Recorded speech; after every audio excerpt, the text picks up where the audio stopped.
이제 점심 식사하고 나서 그 다음 강의가 가장 힘든 강의인데요. 그 힘든 강의를 제가 맡아서 하도록 하겠습니다. 저는 하이브리드 교회라고 하는 제목으로 주제로 오늘 여러분들에게 좀 말씀을 나누도록 하겠습니다. 저는 장창영 목사라고 하고요. 먼저 이 귀한 자리에 설 수 있도록 배려를 해주셔서 감사하고 매우 기쁘게 생각하고 있습니다.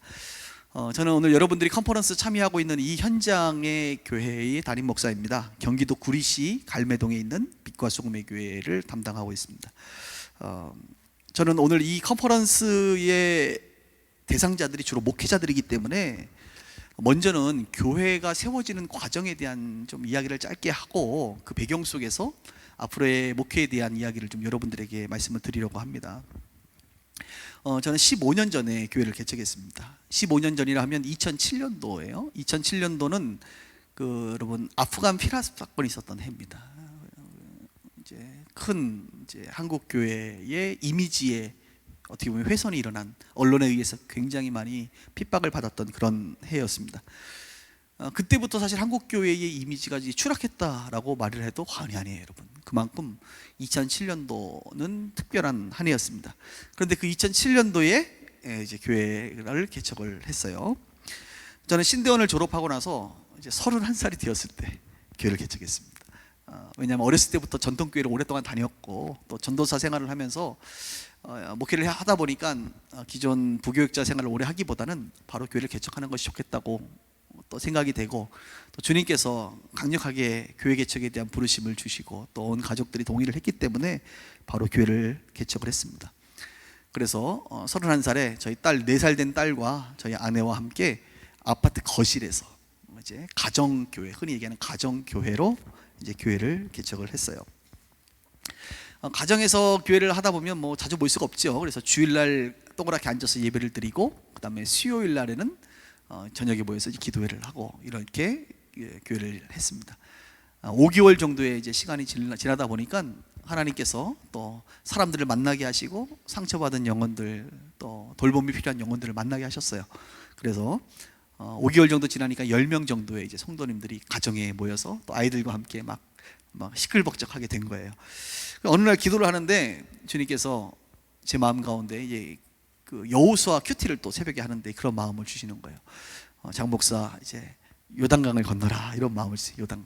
여호수아에 보면 요단강 건너잖아요. 그래서 요단강을 건너라. 그래서 주님, 요단강이 어딥니까 했더니 바로 너가 지금 있는 곳에 오른쪽에 중랑천이 흐르고 있었습니다. 중랑천. 성북구 석관동 두산 아파트에서 우리가 모임을 가졌는데 그 옆에 바로 중랑천이 흘렀어요. 중랑천이 요단강이다. 주님, 이런 마음에 감동을 주셨어요. 그래서 교인들과 얘기를 하고 중랑천을 넘어 노원구 공릉동에 이제 교회 공간을 알아보기 시작했습니다. 그렇게 해서 알아본 끝에 서울산업대학교, 지금은 서울과학기술대학교 근처에 28평짜리 3층 상가를 이제 얻어서 흔히 얘기하는 설립 예배를 드리게 됩니다. 2007년 6월 달에 설립 예배를 드렸어요. 설립 예배하면 여러분 아시는 것처럼 많은 사람들이 와서 축하해 주지 않습니까? 그 28평 되는 그 조그만 곳에 100명이 넘도록 와서 축하를 해줬는데, 그 다음 주에 보면 이제 남아있는 사람이 한 10명 이렇게 남아있는 거죠. 그렇게 이제 목회를 하기 시작했습니다. 그곳에서 2년 동안 목회를 했어요. 개척교회 어려움 많이 있었겠지만 그래도 즐겁게 2년 동안 예배하고 또 전도하고 목양하는 그런 일들에 성실하게 목회를 했습니다. 한 2년 정도 지나니까 한 40여 명의 성도님들이 교회에 정착을 하게 되었어요. 그리고 2년이 지나니까 주님께서 그때 예배당의 그 좌석이 한 40석 정도 됐거든요. 이제 다 찼다, 교회를 이전해라, 이런 마음에 감동을 주셨어요. 그래서 교인들과 함께 이 마음을 나누고 40일 동안 저녁에 특별 기도회를 같이 하고 또 성도들이 헌신을 하고, 그래서 이제 공릉동 28평에서 공릉역 앞에 있는 45평으로 2배죠. 2배 큰 데로 이제 교회를 확장 이전하게 됩니다. 또 40명의 성도들과 함께 그 45평 된 그 상가에서 또 7년의 시간을 보냅니다. 7년의 시간을. 저는 이렇게 화려하게 교회 개척해서 막 몇천 명 되고 이런 목회를 한 사람이 아니에요. 우리 일반적인 여러분들이 목회했던 그 과정을 그대로 겪은 사람이에요.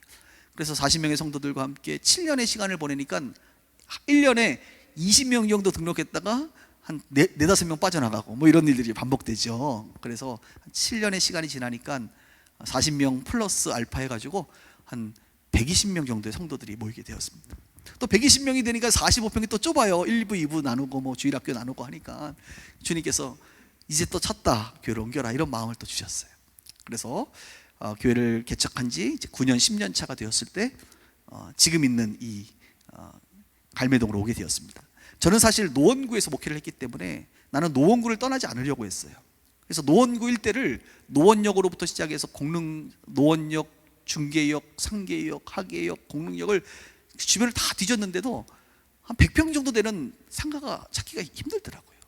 비어있는 데도 없고, 또 교회라고 하면 임대를 안 주잖아요, 그죠 여러분? 그래서 기도하는 중에 안 되겠다, 기도원을 한번 가야겠다 해서 기도원을 가서 기도하는데 주님이 기도원에서 이런 감동을 주시는 거예요. 장 목사야, 눈을 들어 동서남북을 바라봐라. 이제 말씀을 묵상하는데 아브라함에게 하신 말씀이죠. 왜 자꾸 노원구만 고집하느냐, 동서남북을 바라봐라. 그래서 제가 공릉동에서 동서남북을 바라봤더니 육군사관학교가 보이고 태릉이 보이고 뭐 별내가 보이고 이곳 갈매동에 이제 새로운 한 10,000세대 정도 되는 작은 미니 신도시가 이제 형성이 된 거예요. 그래서 이곳이 이제 눈에 들어오게 됐고 교인들과 함께 상의를 해서 이곳으로 교회를 이제 옮기게 되었습니다. 차로는 한 15분 정도이기 때문에 그리 가까운 거리는 아니었어요. 그럼에도 불구하고 많은 성도님들이 이 교회로 함께 와주셨고 또 이곳에 이사 오셨고 이곳에서 함께 신앙생활을 하게 되었습니다. 그리고 이곳에 온 지 이제 5년이 또 시간이 지났어요. 시간은 참 화살처럼 금방 지나갑니다. 5년의 시간이 지나고 나니까 한 120명의 성도들 중에 또 일부가 오지 못했던 분들도 계시고 중간에 힘들어서 이제 다른 데로 옮기신 분들도 계셨어요. 한 100명 정도 남았을까요? 그러나 하나님 은혜를 베풀어 주셔서 또 이곳에서 새로운 성도들이 오게 되었습니다. 5년 동안 지금은 270명 정도의 등록교인들과 함께 이곳에서 지금 목회를 하고 있어요. 그뿐만 아니라 하나님께서 은혜를 베풀어 주셔서 이제 이 교회를 갈매 빛과 소금의 교회라고 하는데 노원 빛과 소금의 교회가 세워지고 또 수지 빛과 소금의 교회가 세워지고 부천 빛과 소금의 교회가 세워지고 멕시코 한인 빛과 소금의 교회가 세워지고 또 오산 빛과 소금의 교회가 세워지고 또 올해는 이태원 교회라든지 이렇게 계속 교회들이 형제 교회들이 세워지게 되었습니다. 오늘 오전에 우리 여주봉 목사님께서 아주 본질적인 강의를 해주셔가지고 사실 오후부터는 굉장히 실천적인 강의다 보니까 약간의 우리가 이제 세상 문화에 대한 이야기를 좀 많이 할 텐데 정말로 그런 것 같아요. 십자가 복음에 붙잡힌 바 되어지고 그리고 성령의 인도함을 받게 되면 하나님께서 우리를 인도해 주시리라고 저는 믿습니다. 그렇게 저는 이제 15년 동안에 어떻게 보면 짧은 시간이고 어떻게 보면 긴 시간이잖아요. 15년 동안 가정교회로부터 지금까지 이제 오게 되었는데요. 이제 아마 강의를 듣는 분들이 대부분 목회자들이기 때문에 15년의 이 짧은 목회의 이야기를 잠깐 하니까 아마 저라고 하는 사람이 어떤 사람이고 대충 느낌이 어떤지를 여러분들이 다 감을 잡았을 것이라고 생각이 듭니다. 저는 이제 본격적으로 하이브리드 교회에 대한 이야기를 할 텐데요. 작년에 우리 교회 어느 여집사님하고 이제 대화를 하는 중에 아주 재밌는 표현을 하나 들었습니다. 그 분께서 이렇게 말하는 거예요.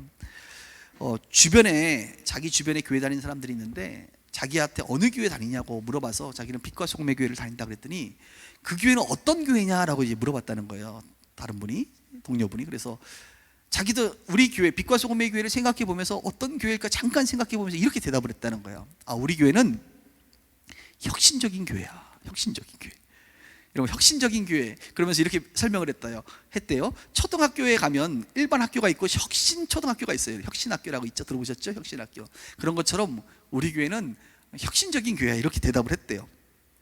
여러분, 혁신학교는요 기존 방식과 다른 새로운 교수법을 도입해서 학생들을 가리키는 그런 학교입니다. 혁신이라는 단어 여러분 많이 들어보셨죠? 혁신, 이노베이션. 노베이션이라고 하는 것은 갱신이라는 단어예요. 갱신. 근데 안에서부터 갱신하는 게 혁신입니다. 사전적으로 보니까 묵은 풍속, 관습, 조직, 방법 따위에 연연하지 않고 완전히 바꾸어서 새롭게 하는 것이 바로 혁신이에요. 그러니까 혁신이라는 것은 완전히 새롭게 바꾸는 그런 것이 혁신이죠. 그래서 혁신의 용어와 가장 잘 어울리는 것은 이제 비즈니스 영역에서 기업들을 말합니다. 혁신기업이라고 들어보시지 않습니까? 예전에 혁신기업이라고 하면 포드 자동차도 혁신기업이에요. 사실 마차 타던 시대 있잖아요. 마차를 타고 사람들이 이동하던 그 시대에서 자동차가 나왔습니다. 포드 자동차. 이것은 혁신입니다. 전혀 새로운 방식이었어요. 요즘에 또 다른 자동차 회사의 혁신을 일으키는 회사가 있죠. 테슬라라고 들어보셨나요? 네, 테슬라. 그동안의 자동차는 내연기관차였는데 이제는 전기로 가는 전기 자동차로 전환되어 버렸습니다. 전환되고 있어요. 이게 뭐예요? 혁신이에요. 혁신. 여러분 휴대폰 다 갖고 계시는데 예전에 전화하면 노키아 들어보셨나요? 노키아? 모토로라 뭐 이런 거 있잖아요. 그죠? 근데 지금은 그 회사 거의 없어졌습니다. 거의 망했어요. 왜냐하면 이 휴대폰이 전화만 하고 문자만 하는 게 아니라 이제 스마트폰으로 바뀌었기 때문에 혁신이 일어난 거예요. 한국 회사들은요 나름 똘똘해가지고 혁신이 일어날 때 주도는 못해도 뒤따라가는 건 잘해, 한국 사람들이. 그래서 삼성이 그나마 여러분 스마트폰 뒤따라가가지고 지금 애플하고 경쟁하고 있는 거예요. 지금 테슬라 전기자동차 혁신 일으킬 때 현대자동차가 지금 뭐 수소자동차니 전기자동차 내놓고 있거든요. 가끔 불이 나서 문제지. 여러분 다 혁신이 일어나고 뒤따라가는 겁니다. 그러니까 혁신하지 않으면 기업도 도태되게 돼 있어요. 혁신하지 않으면 적응하지 못하고 이 세상의 문화 속에서 아무리 좋은 본질을 담고 있어도요 안 되는 거예요. 그래서 이제 혁신적인 이야기를 좀 여러분들에게 해드리고 싶은 거예요. 혁신적인 교회라는 건 뭘까? 그것은 본질적인 부분은 유지해야 됩니다. 오늘 오전에 배웠던 십자가 복음의 유업들, 그 본질은 우리가 유지해야 돼요. 성경의 말씀은 유지해야 됩니다. 그러나 본질을 유지하면서 비본질적인 부분을 완전히 바꾸어서 새롭게 해야 됩니다. 본질은 복음이고 말씀이죠. 그러나 비본질은 뭐예요? 문화입니다. 문화. 묵은 전통과 관습, 그동안의 사역 방식, 기존의 패러다임, 이런 것들은 과감하게 바뀌어야 돼요. 혁신을 이루어야 됩니다. 복음을 새로운 문화에 담아야 돼요. 그래서 본질을, 이 복음이라는 본질을 본질답게 더 나타내는 것, 회복시키는 것, 이것이 혁신입니다. 제가 짧은 15년 동안의 단독 목회 여정을 돌이켜보면 우리 교회가 개척을 하고 나서 어쨌든 간에 자립을 하고 또 선교적인 사역을 감당하게 된 이유가 무엇이냐? 교회가 기존의 전통에 매이지 않고 끊임없이 창조적 혁신을 해왔기 때문이라고 저는 확신합니다. 그러면서 감히 미래 목회를 제가 예언하건대, 미래 목회를 예측하건대, 한국 교회는 앞으로 혁신하지 않으면, 죄송합니다, 10년에서 20년 안에 문을 닫을 교회와 경매로 팔려나갈 교회가 수두룩합니다. 지금도 여러분 교회가 경매로 많이 나와 있어요. 요즘에도, 작년부터. 근데 지금이 문제가 아니에요. 앞으로 10년, 그리고 아무리 길게 잡아도 20년이 지나면 많은 교회들이 파산하게 되어 있어요. 왜 그런지 좀 설명을 해드릴게요. 여러분들이 몸담고 있는 그 지역의 전통교회들이라고 불리는 교회들이 많습니다. 각 동네마다 건물 있는 전통교회들이 한 10개 이상은 다 있을 거예요. 10개 이상은. 여전히 빨간 벽돌로 있는 교회들 아마 여러분 상상이 되시죠? 그런 전통적인 교회들. 그 교회의 담임 목사님들의 연령대는 거의 90% 50대, 60대입니다. 그죠? 가끔 은퇴 안 하겠다고 버티시는 70대 분들도 계시겠지만 대부분 50대, 60대 분들이에요. 그리고 그 교회의 구성원들, 특히 교회를 이끌어가는 주도적인 리더십들 말이죠. 교회 의사를 결정하고 식당을 주도하고, 그죠? 얼마나 주방이 중요합니까? 주방을 이끌어 가시는 분들, 또 교회에 큰 일이 있을 때마다 봉사하시는 분들, 다 나이대가 어떻게 되죠? 아마 60대, 70대의 가능성이 매우 높습니다. 한번 상상을 해보세요. 여러분들이 몸담고 있는 교회, 또 부교육자들 같은 경우는 여러분들이 그동안 부교육자 생활했던 교회들, 개척교회나 상가교회 말고 건물 있는 교회를 말하는 겁니다. 그러면 이런 교회들의 특징은 주일학교가 없다고 하죠. 주일학교가 많지 않아요. 그럴 수밖에 없는 게 이 교회를 주도하는 리더십들이 60대, 70대의 성도들이고 담임 목사님이 50대, 60대의 목사님들이기 때문에 이분들의 목회 자체가 50대 중반 이상으로 포커싱이 맞춰져 있는 거예요. 그러면 이 목사님이 10년이나 20년을 은퇴를 하신단 말이에요. 은퇴를 하시면 어떻게 될까요? 그 교회 60대, 70대 분들도 같이 은퇴를 하시면서 지금 존재하지 않는 30대, 40대, 50대가 여전히 존재하지 않을 가능성이 높습니다. 지금도 제가 이렇게 주위를 둘러보면 지역의 전통교회들이요, 선교를 하고 싶어도 많이 못해요. 구제를 많이 하고 싶어도 못해요. 코로나 때문에 이렇게 성도들이 어려우면 교회 안에서 재정을 좀 지원하는 재난기금 같은 거를 주고 싶어도 못 줘요. 이유는 뭐예요? 교회 자체가 운영하기도 빠듯한 재정의 상태이기 때문에 그렇습니다. 재정 자체가 전통교회가 그렇게 많지가 않아요. 담임 목사님 급여 나가고 교육자 최소한으로 급여 나가고 교회를 운영하는 비용 최소한으로 하고 나면 재정이 많지가 않습니다. 이런 상태이기 때문에 여러분 보세요. 그럼 이분들이 이제 은퇴할 때쯤 되면 갑자기 재정이 늘어납니까? 그렇지 않습니다.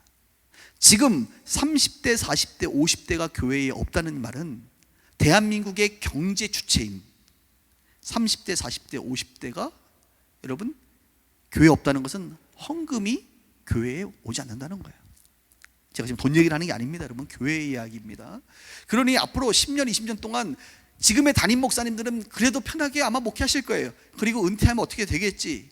근데 그분이 은퇴함과 동시에 교회는 파산을 하거나 혹은 후임 목사가 와도 여러분 회복 불가능한 상태로 놓이게 됩니다.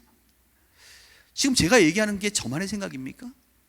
우리가 조금만 솔직하게 생각해 보면 대부분의 한국의 건물 있는 전통교회들의 모습이 이런 모습이에요. 새로운 목사가 40대 후반이나 50대 초반에 담임 목사를 후임 목사가 오면 젊은 애들이 많아지겠지. 정말 많아질까요? 지금 목사님이 그렇게 열심히 함에도 불구하고 30대 40대가 늘어나지 않고 청년들이 늘어나지 않는데 목사님보다 더 대단한 목사가 와서 하면 늘어날까요? 전 늘어나지 않는다고 생각해요. 그리고 20년 후에 30대 40대 50대는 지금의 10대 20대들입니다. 지금 10대 20대들의 여러분 믿는 자들의 수를 보십시오. 그들의 영적인 상황을 보세요. 20년 후에 그들이 얼씨구나 하고 교회로 돌아올 가능성이 있을까요? 그것도 전통교회로? 아닐걸요. 대부분은 그들이 교회를 다녀도 혁신적인 교회를 찾아 나설 것입니다. 오히려 그들의 분위기와 그들의 예배와 그들을 위한 필요를 제공해주는 그것이 상가일지라도 아니면 대형 교회이거나 그런 곳으로 갈 가능성이 높지, 혁신하지 않는 전통교회의 10년 후 20년 후의 미래는 우리가 솔직하게 예측할 수 있는 그런 시나리오라 이겁니다. 그래서 어느 목사님이 이렇게 말해요. 나 은퇴할 때까지만 버티면 괜찮지. 갑자기 성경에 어떤 사람이 떠오르지 않습니까? 히스기야 왕, 그렇죠? 이사야 선지자가 가서 얘기했더니 내가 사는 동안에는 태평합니까? 진실합니까? 그러면 땡큐지 뭐. 히스기야 이후에 누가 나오죠? 므낫세. 나라가 망합니다. 저는 지금의 한국교회의 전통교회의 담임 목사님들의 모습이 혹시 히스기야의 모습은 아닐까 염려가 돼요. 10년 후 20년 후의 미래는 불보듯 뻔합니다. 그러니 이 코로나 시대를 맞이했을 때 지금 이 기회에 혁신하지 않으면 지금 우리가 몸담고 있는 교회의 미래는 소망이 없다. 이렇게 정의하고 싶어요. 그러면 어떻게 해야 되느냐? 오늘 그 얘기를 좀 하고 싶은 거예요. 어떻게 해야 되느냐? 도대체 당신이 지금 말하고 있는 혁신이 뭐냐? 한마디로 하이브리드 교회로 전환해야 된다 이거예요. 한 세 가지 교회 모델을 좀 말하고 싶어요. 첫 번째는 건강한 교회. 한번 따라합시다. 건강한 교회. 여러분의 교회가 건강한 교회를 추구해야 됩니다. 여러분 기본으로 돌아가라는 말이 있습니다. 그런데 기본을 잘하는 것처럼 어려운 게 없어요. 그죠? 기본을 잘하는 게 쉬운 게 아니에요. 기본을 잘하는 게 어려운 거예요. 그리고 이 시대 세상 사람들, 성도들이 교회에 요구하는 것은 뭔지 아십니까? 교회에 그렇게 많은 걸 기대하지 않아요. 그냥 목사님 기본에 충실해 주세요. 이것을 기대해요. 이 말은 지금 교회가 교회답지 못하다는 겁니다. 교회가 지금 기본도 못한다는 거예요. 교회가 하나님의 얼굴에, 예수님의 얼굴에 먹칠을 하는 와중이니까 제발 기본만 좀 잘해주세요 라는 말들을 성도들이 하는 거예요. 제가 예전에 교제했던 분 중에 여러분 네이버라고 하는 회사 있지 않습니까? 네이버 회사에 크리스찬 모임 직원 신우회가 있는데 그 신우회의 지도 목사가 접니다. 제가 이제 10년 이상 그 신우회를 이끌고 있는데 그러니까 네이버 직원들 굉장히 똑똑해요, 여러분. 그리고 아주 고학력자들도 많아요. 그 중에 한 분이 이제 그 음성 인식과 관련된 박사 학위를 받으신 분이 계신데, 그분이 이제 저한테 신우의 예배를 끝나고 차를 한잔 마시면서 이런저런 얘기를 하는데 어느 날 이런 얘기를 하는 거예요. 너무나도 충격을 받았어요. 저한테 이렇게 얘기하더라고요. 목사님, 지금은 그분이 이제 서울대학교 교수로 옮기셨는데 어느 날 이렇게 저한테 말해요. 목사님, 아무 일도 하지 마세요. 예? 아무 일도 하지 마세요. 이렇게 말을 하는 거예요. 그래서 제가, 아니 목사가 열심히 일을 해야지 왜 아무 일도 하지 맙니까? 그 말은 무슨 말이냐? 아무 일도 하지 말라는 것은, 목사님 기복만 하시고 자꾸 이것저것 딴 거 하려고 하지 마세요. 사고 치지 마세요. 우리가 원하는 건 기본에 충실한 목사입니다. 이 말을 하는 거예요. 우리는 대단한 걸 바라지 않습니다. 우리는 교회가, 목사님이 기본만이라도 잘해주셨으면 좋겠습니다. 이 말을 저한테 하는 거예요. 다행히 자기네 교회 담임 목사가 아니니까 함부로 얘기할 수 있겠죠. 예? 회사야 목사니까 그런 얘기를 하는 거예요. 제가 그 말을 듣고 굉장히 충격을 받았어요. 그리고 깨달았습니다. 아, 성도들이 원하는 것은 기본에 충실한 거구나. 예배, 설교, 목양, 교회의 기본적인 기능에 충실한 거구나. 그걸 제가 깨달았어요. 여러분, 건강한 교회가 어떤 교회냐? 건강하다는 것은 우리의 몸을 생각하면 되죠. 우리 몸에 필요한 필요 요소들이 다 있는 거예요. 비타민으로 얘기하면 비타민 A도 있어야 되고, B도 있어야 되고, C도 있어야 되고, 다 있어야 돼. 뭐 하나 없으면 건강하지 않는 거예요. 또 있긴 있는데 부족하면 결핍이 일어납니다. 그것도 안 돼요. 있긴 있는데 충분히 있어야 돼. 이게 건강한 거예요. 그럼 교회를, 건강한 교회가 어떤 교회냐라고 물어보면, 교회가 있어야 될 것을 다 가지고 있어야 돼요. 교회가 어떤 기능적인 것이 필요합니까? 예배가 있어야죠. 교제 있어야죠. 교육도 있어야죠. 구제 섬기는 것도 있어야죠. 전도, 선교도 있어야 합니다. 교회에 5가지 기본적인 기능이 다 있어야 돼요. 근데 있긴 있는데 어떻게 있어야 된다? 충분해야 된다. 예배가 그냥 예배가 아니라 은혜로운 예배가 되어야 된다. 하나님 기뻐하는 예배가 되어야 된다. 교제가 그냥 교제가 아니라 정말 은혜로운 사랑의 공동체가 되어야 된다. 성도들은요, 이 소그룹 모임 같은 거 할 때 나를 위해서 누군가 기도해주는 정말 진실한 영적인 동반자가 필요하고 친구가 필요하거든요. 그러니까 우리의 소그룹 모임은 정말 나를 위해서 서로를 위하여 중보해주는 그런 공동체가 필요한 거예요. 그런 교제가 필요한 거예요. 교육이 있어야지요. 교육에 우리 아이들 교육도 있어야겠지만 체계적인 교육 시스템이 교회 안에 갖추어져 있어야 돼요. 교회가 필요를 따라 나눠줘야 되죠. 사도행전의 교회처럼 구제도 해야 됩니다.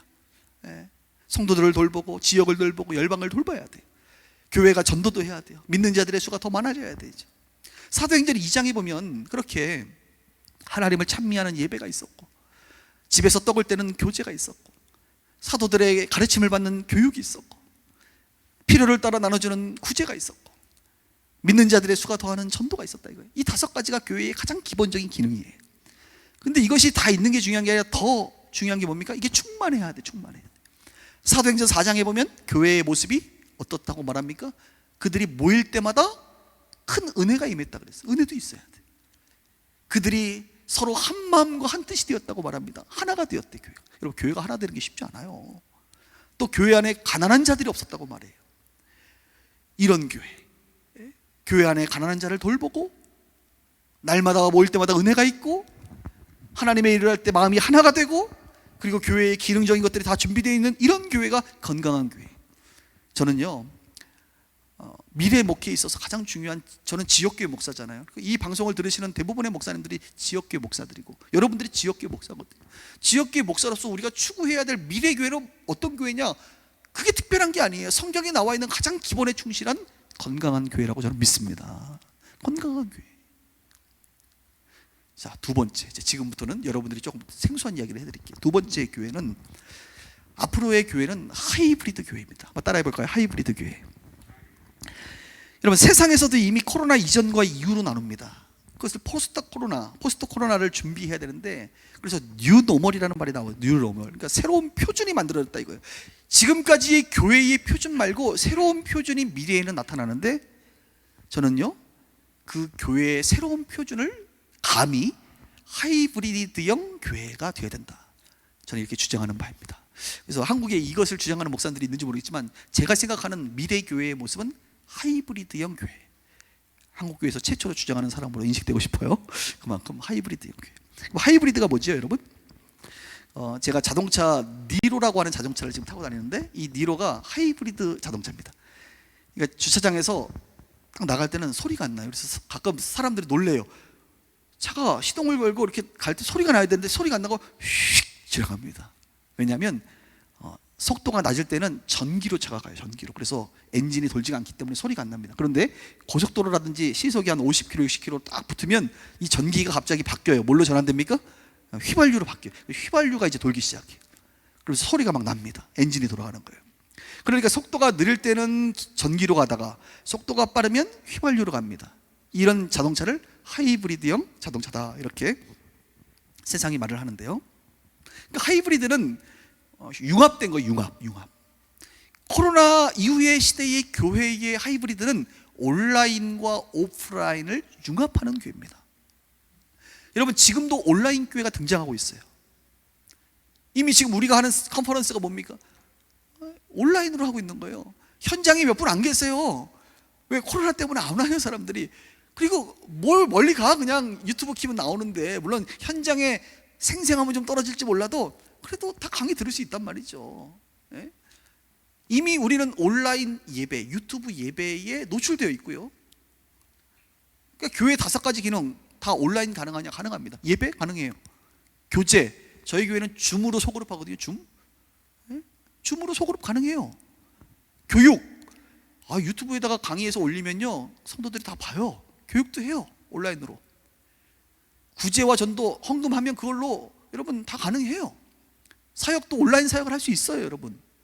그러니까 온라인으로 이미 가능합니다. 그래서 온라인 교회, 아마 오늘 오후에 온라인 교회에 대해서 아마 강의하시는 분명히 있을 건데, 여러분 잘 들으세요. 이거 너무너무 중요한 정보고요.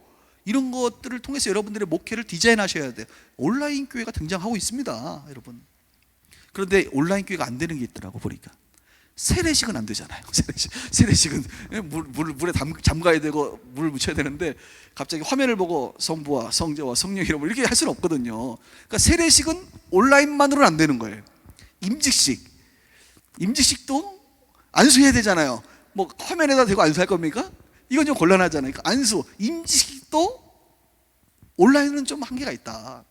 그러니까 온라인으로 모든 게 가능한 건 아니다. 온라인으로 또 가능은 하지만 충분하지 않다. 뭔가 아쉽다. 이미 우리는 온라인 예배를 통해서 그것을 많이 경험하고 있습니다. 그러니 온라인의 장점도 있어요, 여러분. 교회의 문턱이 굉장히 낮아졌습니다. 저에게 어떤 여집사님이 그러더라고요. 목사님, 기쁜 소식입니다. 뭐요? 저희 남편이 예배를 드리기 시작했어요. 이분이 남편이 사업을 하는데 요즘 사업이 좀 힘든가 봐요. 그런데 이제 교회를, 그러면 이제 남편하고 오프라인만 있을 때는 교회를 데리고 와야 되는데, 이 교회 문턱이 지금 우리 교회 6층 아닙니까? 엘리베이터 타고 6층까지 올라오는 사이에 여러분, 이게 얼마나 시험이 될 일이에요. 쉽지 않습니다. 교회 문턱을 넘어온다는 것은 매우 어려운 일이에요, 믿지 않는 사람들에게. 그런데 요즘에는 온라인 예배를 어디서 드려요? 거실에서 예배를 드리지 않습니까? TV를 켜놓고 예배를 드리다 보니까 남편이 오고 가면서 어떻게 자꾸 본단 말이죠. 그러다가 어느 날은 예배 드리는 시간에 남편이 앉아서 예배를 드리고 찬양할 때 울더라는 거야. 그래서 목사님, 우리 남편이 예배를 드렸어요. 제가 얼마나 기쁜지 몰라요. 온라인의 장점이 있구나. 교회 문턱이 낮으니까 그냥 예배를 드릴 수 있구나. 또 몸에 불편하신 분들이, 교회까지 못 나오는 장애를 가지신 분들이, 여러분 온라인 예배만이 아니라 온라인 교회가 형성되면 그 공동체에 속해서 또 도움도 받고, 여러분 교회 신앙생활을 도움을 받을 수 있어요. 이런 장점이 있어요. 또 여러분, 가난한 성도들 요즘 많다잖아요.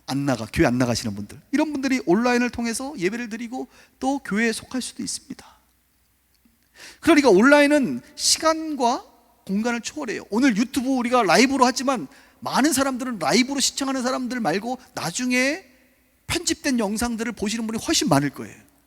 그래서 우리가 이 컨퍼런스가 실시간 인원과 상관없이 의미가 있는 게, 앞으로 많은 사람들이 이 영상을 볼 거란 말이에요, 여러분. 이 온라인의 장점입니다. 근데 단점이 뭐예요? 예배의 집중력과 몰입도가 떨어집니다. 현장의 기름 부으심과 임재감이 떨어져요. 얼굴과 얼굴을 맞대하는 교제와 교육, 그리고 제일 큰 문제는 우리 주일학교 세대들이 온라인 교육의 한계를 느끼고 있어요. 우리 아이들이 온라인 교회만 하면 세상에는 교회가 그냥 화면으로 보는 거구나 라고 인식할 가능성이 높아요. 오프라인 교회를 경험시켜줘야 됩니다. 이런 한계가 있어요. 그래서 단점을 보완하면서 장점을 살릴 수 있는 교회는 어떤 교회냐? 바로 온라인과 오프라인을 적절하게 변환할 수 있는 하이브리드 교회입니다. 코로나가 잠잠해지면 이번 주일 그랬죠 여러분? 교회에 오프라인으로 나옵니다. 사람들이 코로나가 확산되면 온라인으로 전환합니다. 천재지변이 일어나면 온라인이나 웹사이트를 통해서 또 할 수 있어요. 여러분, 이것을 자유자재로 활용할 수 있는 교회, 이런 교회를 하이브리드 교회라고 말하고 싶은 거예요. 근데 여러분, 또 하나 제가 좀 말씀드릴게요. 이 내용을 모르시는 분들도 많은 것 같은데, 여러분, 온라인이라는 표현 말고 메타버스라는 표현을 들어보신 적 있나요? 메타버스. 이거는 무슨 뭐 38번 버스도 아니고 무슨 버스야? 메타버스라고 하는 용어가 있어요. 메타라고 하는 것은 가상, 초월이라는 단어고, 버스라고 하는 것은 여러분 유니버스에서 나온 단어예요. 딴 거예요. 세계, 우주라는 거예요. 그러니까 메타버스라는 용어는 가상 세계, 초월 세계라는 용어입니다. 저는요, 우리가 살고 있는 공간을 세 가지로 구분하고 싶어요. 지금 우리가 오프라인으로 모인 이 현실 속의 공간을 제1공간으로 보고 싶고, 네이버라든지 유튜브라든지 페이스북이라든지 온라인상에서 소통하는 공간을 이 공간으로 보고 싶고, 온라인 안에서도 또 한 번 들어가는, 온라인에서 또 다른 세계로 들어가는, 가상 세계로 들어가는 공간을 3공간으로 보고 싶어요. 요즘 아이들은요, 이 공간, 우리처럼 페이스북, 유튜브에서 놀지 않아요. 3공간으로 들어갑니다. 3공간. 메타버스라고 하는, 비즈니스 세계는 이것이 일반적으로 알려져 있는 거예요. 미래 4차 산업혁명 시대의 아주 유망된 분야가 바로 메타버스 분야입니다. 그럼 메타버스로 애들이 어떻게 들어가느냐? 여러분, 그 영화 아바타나 매트릭스 보셨죠? 그게 다 메타버스에 대한 이야기입니다. 실례로 최근에 포트나이트라고 하는 게임이 있어요. 게임. 그러니까 게임은 그냥 이 공간이잖아요. 온라인 공간에서 하는 건데, 이 게임 안에서 게임을 하는데, 이 게임을 할 때는 캐릭터를 만들게 돼 있잖아요. 캐릭터. 이 캐릭터가 자기와 같은 존재거든. 아이들에게는 캐릭터가 그 안에서 게임을 하는데, BTS가 이번에 신곡을 내면서, 이 BTS가 어느 공간에다가 신곡을 발표했느냐? 1공간도 아니고 유튜브 2공간도 아닌 3공간, 포트나이트 게임하는 그 공간에서 자기네 신곡을 발표한 거예요. 그래서 그 게임을 하던 캐릭터들이, 야, BTS 신곡 발표한다, 저기 가서 우리 공연 보자 해가지고 그 게임의 캐릭터인 자기가 그 공연을 막 구경하는 거예요. 이게. 여러분, 미국의 유명한 래퍼가 콘서트를 이 제3공간 메타버스 게임 공간에서 콘서트를 내서 몇백억을 수익을 낸 기사를 여러분 보신 적이 있죠. 네이버에서 만든 제페토라고 하는 그 게임 그 앱이 있어요. 제페토. 여기에서 블랙핑크라고 하는 여러분 그 걸그룹이 공연을 했고 팬사인회를 했습니다. 팬사인회에 몇 명이 참여했냐? 캐릭터들이 5천만 명이 참여해가지고 블랙핑크 팬사인회 그 사인을 받고 인증샷을 찍어가지고 자기 캐릭터에다가 막 붙이는 거야, 이 아이들이. 우리 딸이요, 어느 날, 지금 우리 딸이 이번에 고등학교 졸업해서 이제 있는데, 어느 날 갑자기 닌텐도를 가지고 뭘 게임을 해. 그래서 야, 이게 뭐야? 그랬더니, 아빠, 이게 그 유명한 동물의 숲이야. 그래. 지금 제가 동물의 숲 했을 때 못 알아들으면 우리 회개해야 돼요. 우리의 다음 세대들이 지금 노는 곳에서 우리는 전혀 끼지 못하고 있는 거야. 그 동물의 숲이 뭔가 했더니 거기에다가 자기가 집도 짓고, 거기다가 뭐 마을도 짓고, 농사도 짓고, 그냥 제1공간에서 하는 것을 제3공간에서 하면서 만들어가는 거야. 자기 집도 짓고. 그런데 최근에 바이든, 미국의 대통령 바이든이 선거운동을 어디다 했냐? 바로 동물의 숲에서 바이든 캠프를 만들어가지고 오면 바이든 조끼 입혀주고 캐릭터에게 선거 유세를 거기서 했어요. 지금 세상은 이렇게 돌아갑니다. 여러분, 여러분의 자녀들에게 야, 아빠랑 같이 낚시 가자, 그런 얘기 하지 마세요. 우리 딸은 낚시를 어디서 하느냐? 비밀의 숲에서 낚시를 하고 있어요. 우리 아이들은 제3공간에서 애들은 시간을 보내고 논단 말이에요. 아직 우리 목사님들은 제1공간에 묶여 있고, 기껏 해봐야 페이스북, 유튜브 2공간에서만 살짝 노는데 3공간에 가셔야 돼. 그럼 제가 왜 이 얘기를 하느냐? 여러분, 본질적인 이야기를 하는 거예요. 복음을 전한다는 게 뭡니까? 결국 사람에게 복음을 전하는 거잖아요. 그럼 그 사람들이 지금 어디 있냔 말이에요. 예전에는 공원에, 마로니에 공원 가면 사람이 있으니까 거기서 복음을 전했어요. 캠퍼스에 사람이 있으니까 캠퍼스에서 복음을 전했어요. 근데 요즘에 1공간에 사람들이 있질 않아요. 어디가 있어요? 페이스북에 가 있고, 블로그에 가 있고, 요즘에 또 뭐 새로운 것도 하나 미국에서 나왔더라고 보니까, 거기 가 있는 거예요. 그럼 사람이 가 있는 곳에 그들에게 복음을 전하려면 그들과 소통하는 그들이 있는 곳으로 우리가 찾아가야지. 근데 우리 다음 세대들은 어디 가 있다는 겁니까?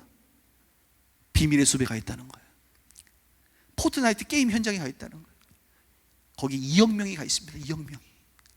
그러면 목회자들은 그들에게 복음을 전하려면, 그들과 관계를 맺으려면 어디로 가야 됩니까?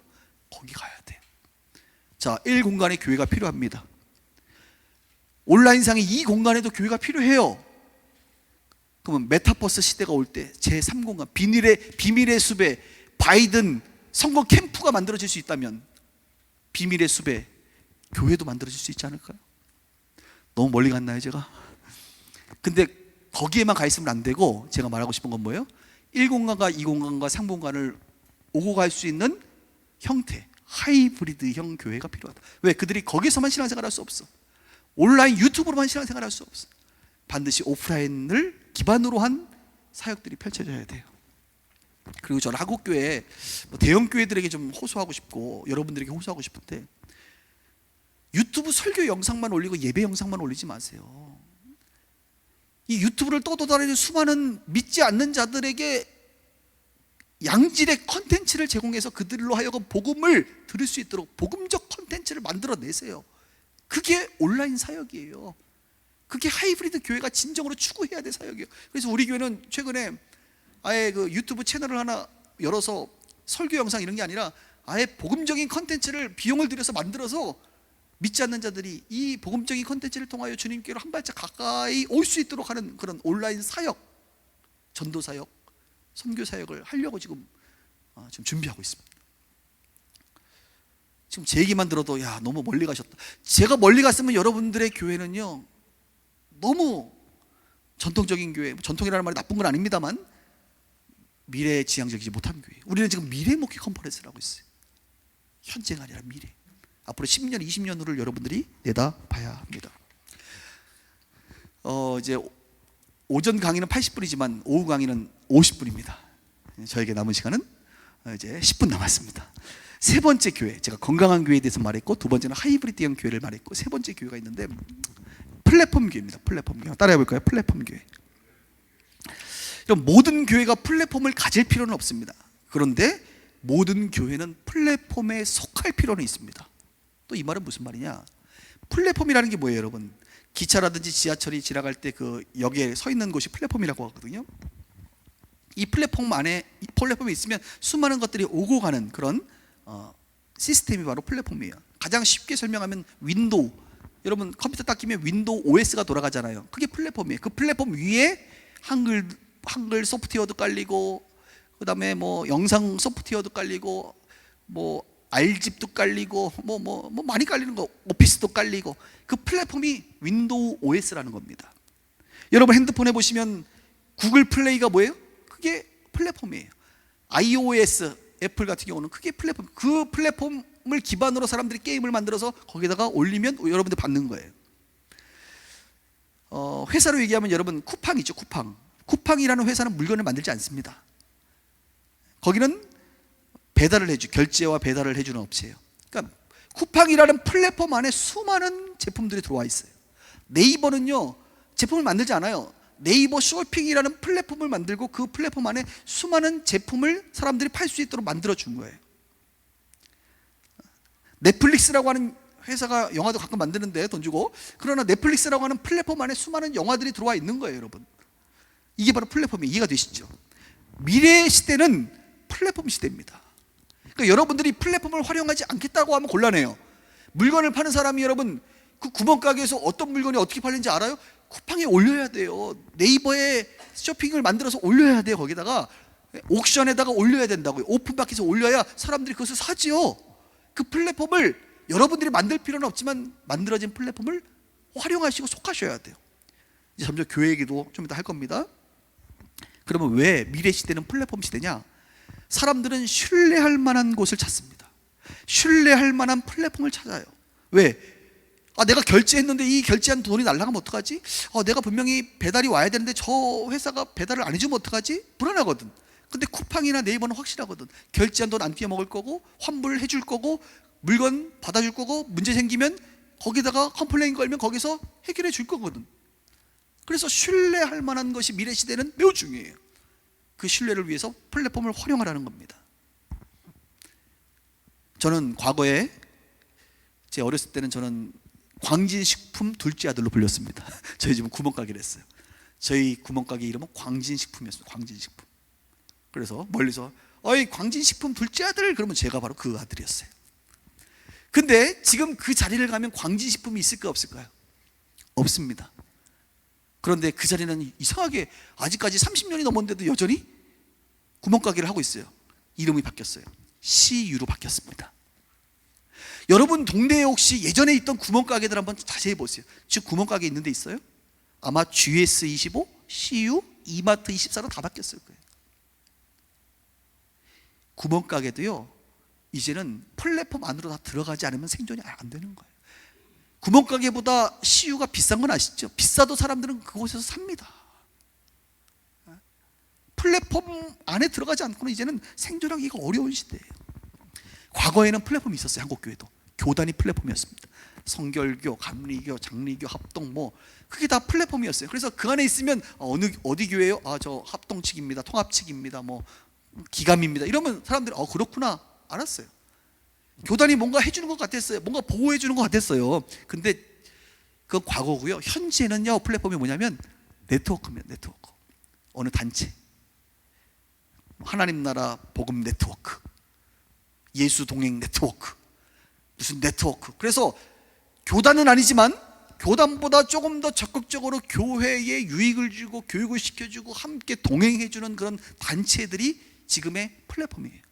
여러분 지금 그런 플랫폼에 속하는 게 중요합니다. 왜? 그래야 함께 연대가 일어나기 때문에. 그런데 미래교회는요, 그런 단체가 아니라 실제 교회 플랫폼이 생겨지는 세대가 미래 세대예요. 이미 이것은 시작이 됐어요.